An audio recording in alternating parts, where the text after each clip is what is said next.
Good morning. இது நேத்தைக்கு போட்ட விலாகோட continuation video தான். வடக்காஞ்சேரிக்கு 10:30 மணிக்கெல்லாம் போய் சேர்ந்துட்டேன்.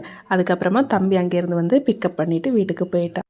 வீட்டுக்கு போய் தான் பிரேக்ஃபாஸ்ட் எல்லாம் சாப்பிட்டோம். காலமே இட்லி, சாம்பார், சட்னி இதெல்லாம் ரெடி பண்ணி வச்சுருந்தாங்க. நாங்கள் அங்கே போகும்போதே அங்கே முக்கால்வாசி சத்தியெல்லாம் ரெடி பண்ணி வச்சுருந்தாங்க. மார்னிங் பிரேக்ஃபாஸ்ட் சாப்பிட்றதுக்கே 11 மணி கிட்ட ஆயிடுச்சு. பசிக்கவே இல்லை. 1:30 மணிக்கு மேலே போதும்னு சொல்லிட்டேன். அதனால் அதுக்கு மேலே தான் இலையெல்லாம் போட்டாங்க. முதல்ல விளக்குக்கு முன்னாடி இலை வச்சு சத்தியெல்லாம் விளம்புனாங்க. அதுக்கப்புறமா காக்காக்கு சோறெல்லாம் வச்சதுக்கப்புறமா தான் நம்ம சாப்பிட்ற மாதிரி இருந்துச்சு. எனக்கு அது ரொம்பவே பிடிச்சிருந்துச்சு. சாப்பிட்டு முடிச்சதுக்கப்புறமா டைஜஷன் ஆகுறதுக்கு மாதிரின்னு நினைக்கிறேன். 2:30 மணிக்கு மேலே போட்டிகள்லாம் அங்கே வச்சுருந்தாங்க. பக்கத்துலேயே ஒரு சிவன் கோவில் இருந்துச்சு.